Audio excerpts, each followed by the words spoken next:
अपने पूरे संबोधन में नीतीश कुमार का जिक्र सिर्फ इन्हीं शब्दों में किया।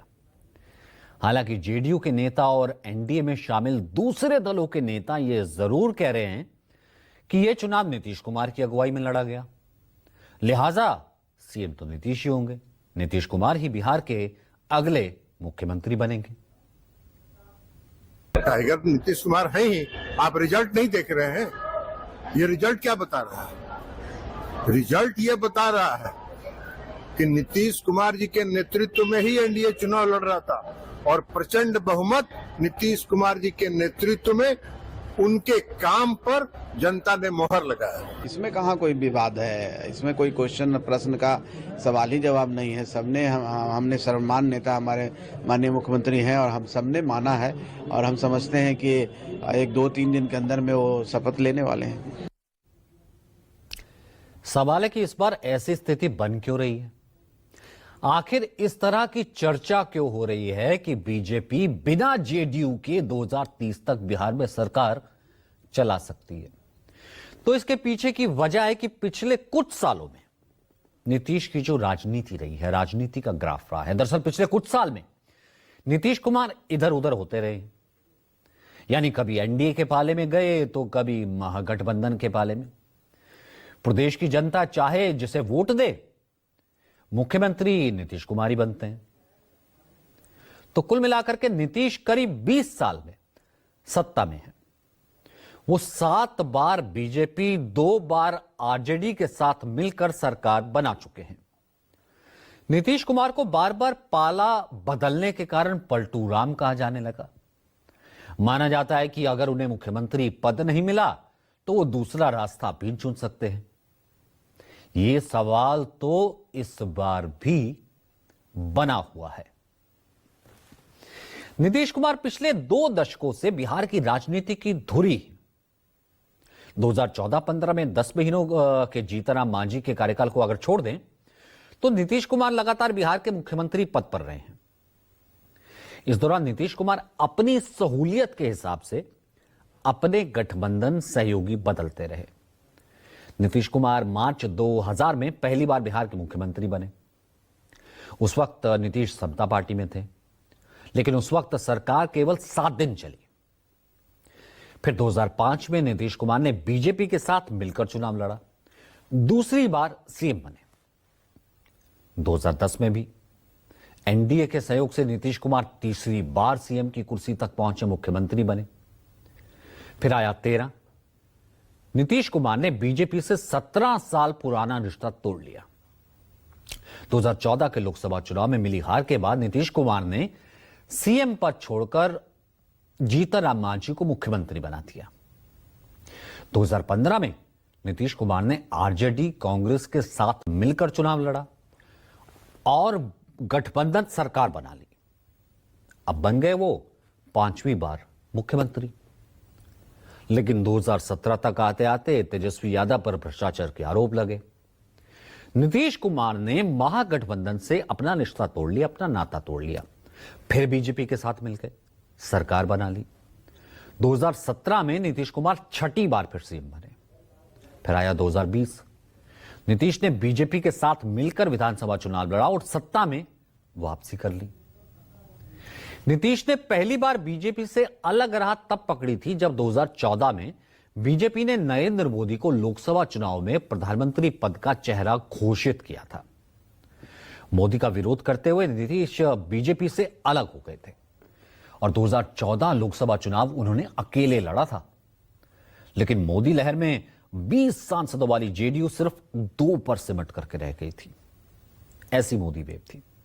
फिर 2014 के लोकसभा चुनाव में निराशाजनक नतीजों के बाद नीतीश ने राष्ट्रीय जनता दल आरजेडी और कांग्रेस पार्टी के साथ गठबंधन कर लिया। 2015 में नीतीश ने आरजेडी और कांग्रेस के साथ मिलकर चुनाव लड़ा और महागठबंधन को भारी बहुमत मिला। मुख्यमंत्री बन गए एक बार फिर से कौन? नीतीश। तेजस्वी यादव बने डिप्टी सीएम। लेकिन यह महागठबंधन 2 साल ही चला। नीतीश ने 2017 में महागठबंधन से नाता तोड़ लिया, फिर बीजेपी के साथ गठबंधन किया और जीत दर्ज की। लेकिन सीएम फेस को लेकर के उस वक्त कुछ खींचतान थी। लगभग 6 दिन तक ये कयास लगाए जाते रहे, जद्दोजहद चलती रही। जेडीयू को बीजेपी से कम सीटें मिली थी, इसीलिए बीजेपी को 74 थी, जेडीयू को 40 थी, 43। अब राज्य में तीसरे नंबर की पार्टी होने के बावजूद नीतीश मुख्यमंत्री बनना चाहते थे और कामयाब भी हुए। लेकिन इस बार भी यह गठबंधन 2 साल ही चला। 2020 में चुनाव प्रचार के दौरान कयास लगाए जा रहे थे कि एनडीए में बीजेपी और जेडीयू के बीच अंदरखाने सीट कर दिया कि 2020 चुनाव में नीतीश हमारे नेता होंगे। समय समय पर तेजस्वी यादव ने भी एनडीए के सीएम फेस को लेकर हमला किया और बड़ी चालाकी नड्डा जी ने किया है कि नेतृत्व में चुनाव लड़ेगी, लेकिन ये नहीं बोला है कि बिहार के चुनाव के परिणाम के बाद बिहार के मुख्यमंत्री नीतीश कुमार होंगे। चिराग पासवान की एलजेपी को एनडीए से बाहर कर दिया गया। इसके बाद चिराग पासवान ने ऐलान कर दिया कि वो बिहार की सभी विधानसभा सीटों पर चुनाव लड़ेंगे। लेकिन चिराग ने बीजेपी उम्मीदवारों के खिलाफ अपने उम्मीदवार नहीं उतारे, जबकि जेडीयू के खिलाफ मोर्चा खोल दिया। जेडीयू की हर सीट पर अपने उम्मीदवार उतार दिए। जब 10 नवंबर 2020 को चुनाव परिणाम सामने आए तो स्थितियां बदल गई। आरजेडी सबसे बड़ी पार्टी बनकर उभरी। आरजेडी को 75 सीटें मिली, बीजेपी को 74 और जेडीयू 73 से सिमटकर 43 पर आ गई। नतीजा ये हुआ कि बीजेपी सरकार में ड्राइविंग सीट पर बैठ गई और नीतीश कुमार पिछली सीट पर। एलजेपी जहां जहां जेडीयू के खिलाफ चुनाव लड़ी, वहां कुछ ही वोटों के अंतर से जेडीयू के उम्मीदवार हार गए। चिराग पासवान को 6% वोट जरूर मिले, लेकिन इसी 6% वोट ने जेडीयू को इतना नुकसान कर दिया कि वो तीसरे नंबर की पार्टी बन गई, जबकि बीजेपी 74 सीटों के बाद दूसरे नंबर पर थी। लिहाजा बीजेपी का सीएम बनाने की बात उठने लगी। विधायक दल की कई राउंड की बैठक हुई। एनडीए को सीएम फेस तय करने में 6 दिन लग गए। आखिरकार 16 नवंबर को नीतीश कुमार ने 7वीं बार सीएम पद की शपथ ली। इस दौरान चर्चा चली थी कि नीतीश कुमार ने खुद सीएम का पद बीजेपी को देने की पेशकश की थी, जिसका जिक्र तब के बिहार के बीजेपी प्रभारी देवेंद्र फडणवीस ने किया था।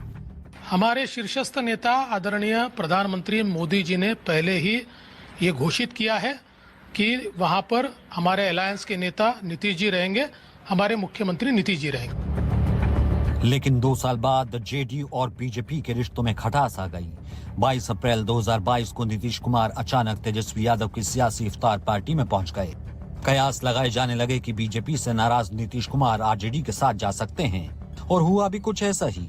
2020 में शपथ ग्रहण के 2 साल बाद नीतीश ने 10 अगस्त 2022 को फिर से लालू यादव की पार्टी का दामन थाम लिया। उन्होंने जेडीयू आरजेडी के गठजोड़ से महागठबंधन की सरकार बना ली और 8वीं बार मुख्यमंत्री बन गए और बीजेपी पर हमलावर हो गए। राष्ट्रीय अध्यक्ष थे पार्टी के और हमने अपनी जगह पर दे दिया, और बाद में अपनी मर्जी से कोई कहीं गया और अंदर चला गया। हमारे पार्टी के तमाम लोग बोलने लगे कि साहब बहुत गड़बड़ हो रहा है, बहुत गड़बड़ हो रहा है। पहले हुआ, हम नहीं सुनते थे सबका, हमारे मन में कोई बात नहीं थी। और आज जो भी कहता है कि हम अलग हो गए हैं और बनना चाहते हैं हम आगे, हम कुछ नहीं बनना चाहते। लेकिन आप जान लीजिए, आज हम काम कर रहे हैं तो आज आपको दिक्कत हो रहा है तो 12 मासा गिरने की नहीं आशा। नजर दौड़ाए रही, कब लटकेगा, कब लटकेगा, कब गिरेगा, कुछ नहीं होना है। 77 में लागू हुआ था, जननायक स्वर्गीय कर्पूरी ठाकुर जी ने लागू किया था। यही महाप्रभु लोग कर्पूरी ठाकुर जी को हटवाते। ठाकुर जी ने शराबबंदी लागू किया और उसके बाद यही लोग जनता पार्टी के अंदर जो जनसंघ वाले लोग थे, आजकल तो नामकरण भाजपा हो गया इनका, कौन गिराया जी कर्पूरी जी को? नशाबंदी लागू किया, आरक्षण लागू किए, बदला ले लिए। तो ये सब काम तो किए हुए हमको मालूम है, लेकिन आज आपकी ताकत मुझको हटाने की नहीं, गिराने की नहीं है। लाख भ्रम प्रकट। लेकिन 2022 में बनी महागठबंधन की सरकार करीब 2 साल चली। नीतीश कुमार ने एक बार फिर बाजी पलटते हुए 28 जनवरी 2024 को बीजेपी के साथ मिलकर सरकार बना ली। इस तरह पिछले साल नीतीश कुमार ने 9वीं बार बिहार के मुख्यमंत्री के तौर पर शपथ ग्रहण किया। मैं विधि द्वारा स्थापित भारत के संविधान के प्रति सच्ची श्रद्धा और निष्ठा रखूंगा।